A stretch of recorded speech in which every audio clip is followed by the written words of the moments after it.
Assalamualaikum warahmatullahi wabarakatuh. Nama saya Hernanda Saputra. Saya dari kelas 10 TKJ 2. Saya di sini akan mempresentasikan tugas KJD yaitu tentang OSI dan TCP IP. Saya di sini akan menjelaskan urutan layer OSI, proses kerja layer OSI, contoh dari bagian-bagian layer OSI, dan fungsi dari bagian-bagian layer OSI. Yang pertama yaitu pengertian OSI dan TCP/IP. OSI layer merupakan standar komunikasi yang ditetapkan dalam jaringan komputer. Komunikasi ini yang menyebabkan semua alat komunikasi dapat saling berkomunikasi melewati jaringan. Transmission Control Protocol Internet Protocol atau disebut dengan TCP/IP adalah salah satu set aturan standar komunikasi data yang digunakan dalam proses transfer data dari satu komputer ke komputer lain di jaringan komputer tanpa melihat perbedaan jenis hardware. Dan pembahasan kedua yaitu urutan layer, proses kerja layer, contoh layer dan fungsi layer. Yang pertama layer 1 yaitu physical. Proses kerja fisikal melayani lapisan data link. Data yang datang dari lapisan di atasnya dikonversi menjadi sinyal yang kemudian dikirim ke endpoint dengan koneksi fisik. Fungsi layer fisikal 1 menjadi layer atau lapisan penghubung yang menghubungkan langsung sebuah jaringan komputer dengan perangkat keras jaringan komputer. Contoh layer 1 physical. Network hub mode. Hub dikenal dengan istilah network hub. Layer 2 yaitu data link. Proses kerja data link yaitu pemberi jalur komunikasi di dalam jaringan yang sama. Fungsi layer 2 data link melakukan proses grouping secara logik, menyediakan akses ke dalam media menggunakan MAC address. Contoh layer 2 data link yaitu NIC atau Network Interface Card. NIC atau yang juga sering dikenal dengan kartu jaringan ataupun LAN.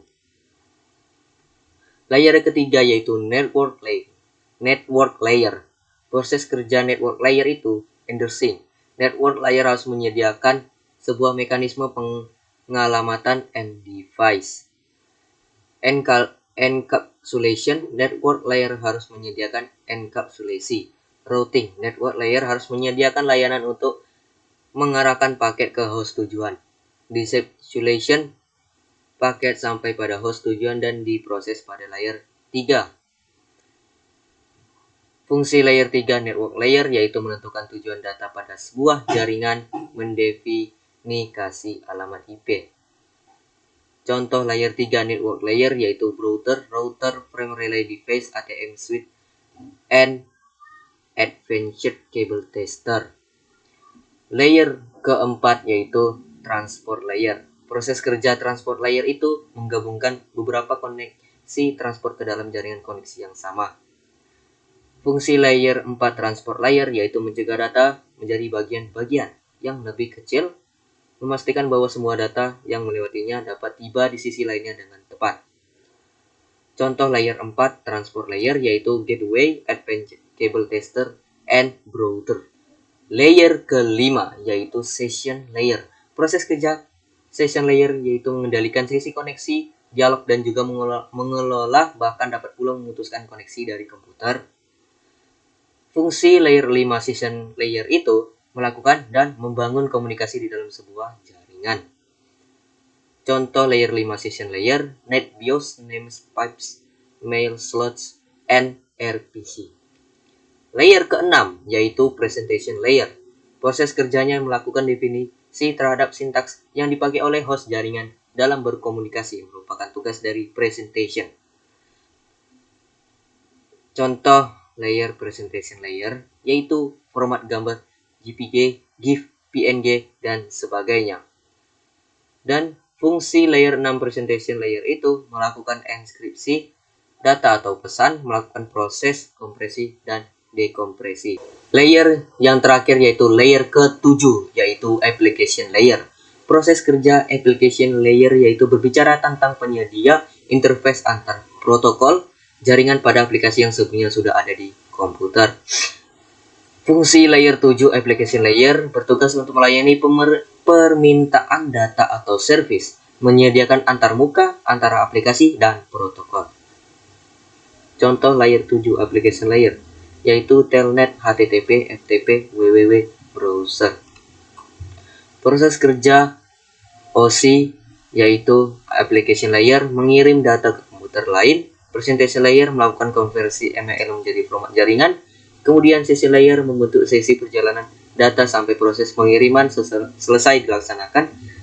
Setelah itu transport layer pengirim memecah data dan dikumpulkan lagi di transport layer penerima.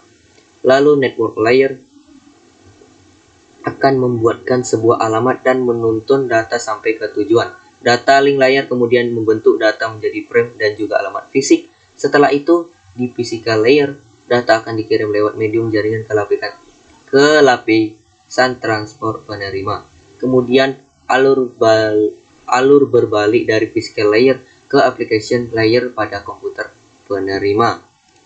Kesimpulannya yang bisa saya ambil yaitu mengacu pada pertukaran protokol di level tertentu tanpa mengaruhi atau merusak hubungan atau fungsi dari level lainnya. Khusus pada protokol jaringan sangat diperlukan guna kelancaran dalam praktek jaringan komputer. Begitu pula dengan layer OSI. Transfer data melalui perangkat hardware yang berbeda itu sama saja. Yang penting data bisa sampai tujuan. Segitu dulu pembahasan presentation saya. Jika saya salah, saya mohon maaf. Saya pamit. Assalamualaikum warahmatullahi wabarakatuh.